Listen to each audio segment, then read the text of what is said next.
You just finished eating, you did not overeat. It was a normal meal, maybe even a healthy one, and now you cannot keep your eyes open. That heavy, foggy, almost sedated feeling that comes over you after you eat, that sudden need to sit down, to lie down, to close your eyes for just a few minutes, the way your body seems to shut off right at the moment you expect it to be refueling. Most people have experienced this. Many people experience it every single day, and almost everyone has been told at some point that it is normal, that it is just digestion, that the body is redirecting blood flow to the stomach, and that is why you feel tired.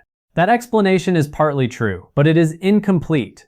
And for many people, especially those dealing with blood sugar irregularities, insulin resistance, or type 2 diabetes, it misses the most important part of what is actually happening. Today I want to show you the real reason you feel tired after eating. Not the simple version, the complete version. Because once you understand what is actually going on inside your body during that post-meal crash, you will understand why it happens, what it means, and, most importantly, what you can do to stop it. This is not a small quality of life issue. Post-meal fatigue is a signal, and for millions of people, it is a signal that is being ignored. Let me start with the biology. When you eat a meal, particularly a meal that contains carbohydrates, your digestive system breaks those carbohydrates down into glucose. That glucose enters your bloodstream. Your blood sugar rises. Your pancreas responds by releasing insulin. Insulin's job, as you know from our earlier videos, is to act as a key, unlocking your cells so that glucose can enter and be used as fuel. In a healthy metabolic system, this process is smooth. Blood sugar rises modestly, insulin comes out in a calibrated amount, glucose enters the cells, blood sugar returns to baseline, and you feel energized from the fuel your cells just received. But in someone with insulin resistance, or in anyone who has eaten a meal particularly high in fast carbohydrates, something different happens. The blood sugar spike is sharper and faster than it should be. The pancreas, sensing a large glucose surge, releases a large amount of insulin, a flood rather than a measured stream. This excessive insulin does its job perhaps too well. It drives blood sugar down, and sometimes it drives it down too far too fast. Your blood sugar was at 180 and now it is at 85 in the space of 90 minutes. That drop, rapid and steep, is experienced by your body as a crisis. Your brain is the first to notice. The brain is extraordinarily sensitive to blood sugar changes. It is the most glucose-dependent organ in your body. It cannot store glucose. It cannot use fat as a direct fuel source the way muscles can. It runs almost exclusively on glucose, and it needs a steady, continuous supply. When blood sugar drops sharply, even if it drops to a level that is technically still within the normal range, the brain interprets this as an emergency. It activates a cascade of responses designed to slow you down and conserve energy. You feel foggy, you feel heavy, your eyelids feel weighted, your concentration dissolves, your motivation disappears. Your body is essentially forcing you to reduce activity so that what little glucose remains in the bloodstream can be directed to the brain's most essential functions. This is not laziness. This is your brain pulling the emergency brake. And here is the part that the simple explanation, blood is going to your stomach, completely misses. The fatigue you feel after eating is often not primarily about digestion. It is about the insulin response. It is about how sharply and how excessively your blood sugar rose, how hard your pancreas pushed back, and how steeply your glucose then fell. The greater the spike, the greater the insulin response, and the greater the crash that follows, which means that post-meal fatigue is a direct window into the quality of your insulin response. If you are consistently exhausted after eating, your insulin system is likely working much harder than it should be. Now, there is another layer to this that involves something most people have never heard of: the role of a hormone called glucagon-like peptide 1 or GLP-1. We mentioned GLP-1 briefly in the second meal effect video in relation to gut bacteria and short-chain fatty acids. But GLP-1 plays a larger role in the post-meal fatigue story that deserves its own explanation. GLP-1 is released by cells in your small intestine when food arrives. It serves several functions. It tells the pancreas to release insulin in response to the meal. It slows gastric emptying, the rate at which food moves from the stomach into the small intestine, and it crosses the blood-brain barrier and acts directly on the brain. One of the things GLP-1 does in the brain is reduce the activity in the areas associated with wakefulness and increase activity in the areas associated with rest.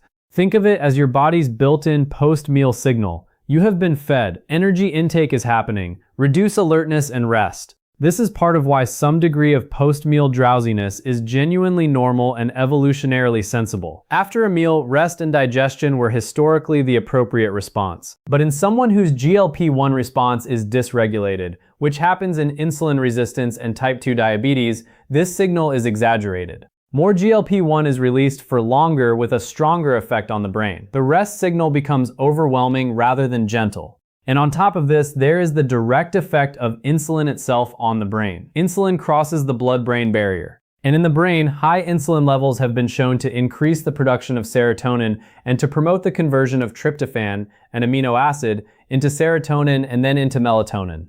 You may recognize melatonin as the hormone associated with sleep. Your brain produces it at night in response to darkness. But it can also be stimulated by high insulin levels after a carbohydrate-heavy meal. So the sequence looks like this. You eat a high carbohydrate meal. Blood sugar spikes sharply. The pancreas floods the system with insulin. Blood sugar crashes. The brain is depleted of stable glucose. GLP-1 signals the brain to rest. High insulin promotes serotonin and melatonin production. The result? You feel sedated, sleepy, unavoidably tired, within 30 to 90 minutes of eating. And this is not a minor inconvenience for most people experiencing it regularly. It is disrupting their afternoons, their productivity, their ability to exercise after meals, their mood, and their quality of life. Let me tell you about Leonard. You may remember Leonard from the Morning Protocol video. 72 years old, former engineer, precise, data-oriented man. After we addressed his morning routine and saw his fasting glucose improve, Leonard came back with a different concern. Every day, without exception, between 1 and 2 in the afternoon, roughly 90 minutes after lunch, he experienced what he called a complete shutdown. He would be in the middle of a task and simply be unable to continue. He had to lie down. Sometimes he slept for 45 minutes. When he woke, he felt groggy for another 30 minutes. His entire afternoon was being compromised.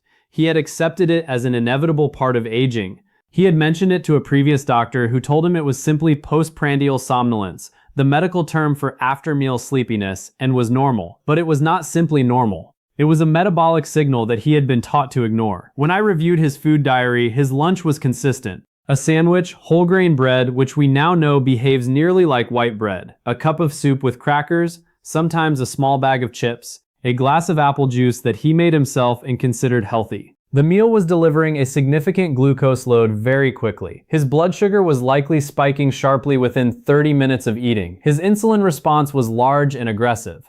His blood sugar was then crashing. His brain was reacting to that crash exactly as it was designed to. And he had been living with this every single day for years. We made changes to his lunch. We replaced the sandwich bread with a dense rye bread, or on alternating days, he had a lentil soup with a small piece of rye crisp bread on the side. We eliminated the crackers and chips.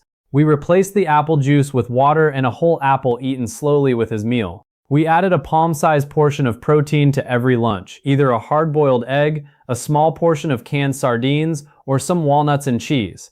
And we made one additional change that I will explain in a moment, because it is perhaps the most immediately effective intervention for post-meal fatigue. Within 10 days, Leonard reported that his afternoon shutdown had reduced from 45 minutes of forced sleep to a mild, manageable 15 minutes of quiet rest. Within 3 weeks, it was gone on most days. He described it as recovering an entire half of his afternoon that he had lost to something he thought was just aging. What were we doing? We were removing the conditions that caused the excessive insulin spike and the resulting crash. We were feeding his brain a steady stream of glucose rather than a flood followed by a drought.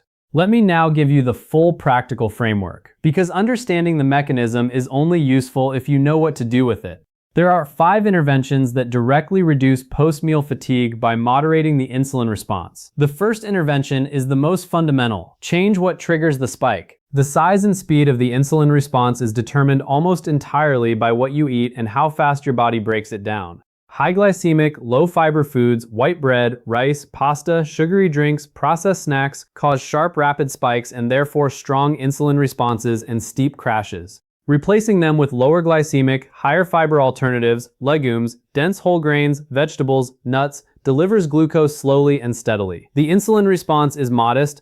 The blood sugar rise is gentle and manageable. There is no crash. There is no emergency signal to the brain. This is not new information. You have heard versions of it throughout this series. But in the context of post-meal fatigue, it becomes even more concrete and immediately motivating. You are not just protecting your long-term metabolic health, you are protecting your afternoon. The second intervention is to always include protein and fat with every meal. Protein slows gastric emptying. Fat slows gastric emptying. When you eat carbohydrates alongside protein and fat, the rate at which glucose enters your bloodstream is dramatically reduced. The spike is blunted, the insulin response is moderated, the crash is smaller. A plain bowl of pasta or rice will produce a larger blood sugar spike than the same amount of pasta or rice eaten with chicken, olive oil, and vegetables. The same carbohydrates, a very different metabolic event. If your lunch is currently carbohydrate heavy, adding a protein source, eggs, fish, legumes, nuts, cheese, Greek yogurt, to every meal is one of the most effective single changes you can make for post-meal energy. The third intervention is portion size, and specifically carbohydrate portion size. Even healthy whole grain foods will produce a large insulin response if you eat enough of them. The glycemic load of a meal, which accounts for both the glycemic index of the food and the amount you eat, is what determines the actual glucose and insulin impact. A small portion of brown rice has a low glycemic load. A large portion of brown rice, even if the individual grains are whole and intact, has a high glycemic load. Portion awareness matters. A practical rule of thumb, at lunch, the carbohydrate portion of your plate should be no larger than your closed fist. The rest of the plate should be protein, healthy fat, and non-starchy vegetables. This single adjustment, applied consistently, will have a noticeable effect on post-meal energy within days.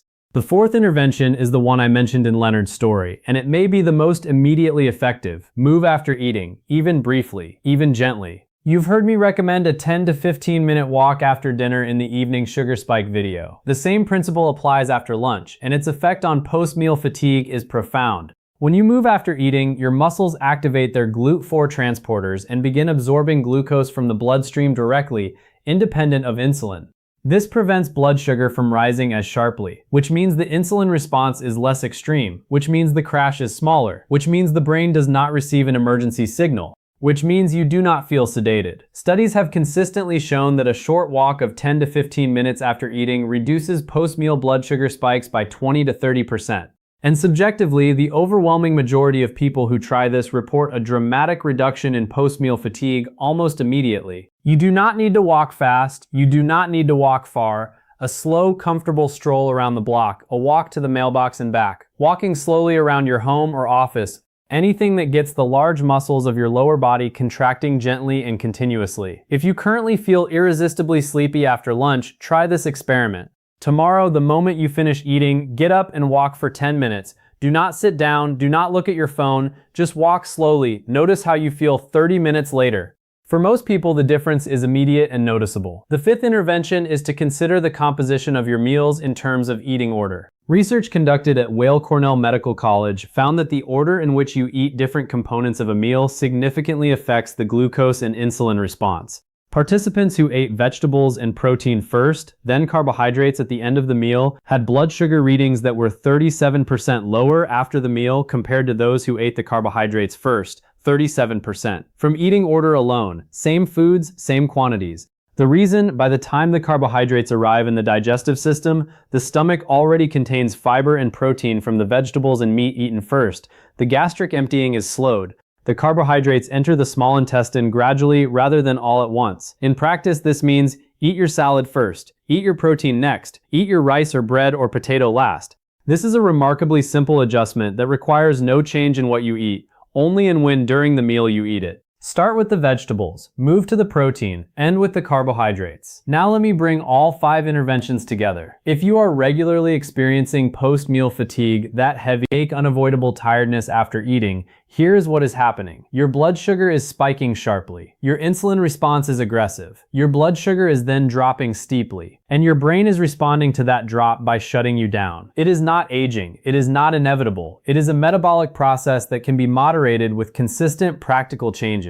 You change the foods that cause the spike. Always include protein and fat. Moderate carbohydrate portions, move gently after eating, and eat your vegetables and protein before your carbohydrates. Done consistently, these 5 adjustments will change your afternoons, not in a dramatic overnight way, but within 2 to 3 weeks, the pattern shifts. The spike is gentler, the crash is smaller, the brain remains alert, the afternoon returns to you. Leonard got his afternoons back, you can too. Before I close, the reminder I always include because it always matters. If you are on medication for diabetes or blood sugar, please discuss these changes with your doctor. Reducing post-meal glucose spikes, while beneficial, changes the landscape that your medication was calibrated for. That adjustment should happen with medical supervision. And if you know someone who loses every afternoon to post-meal fatigue, someone who has been told it is just how things are, just part of getting older, just digestion, please share this video with them. It is not just digestion, and it does not have to be this way. Next week, we are going to talk about the connection between poor sleep and insulin resistance. Why a bad night's sleep raises your blood sugar the very next day.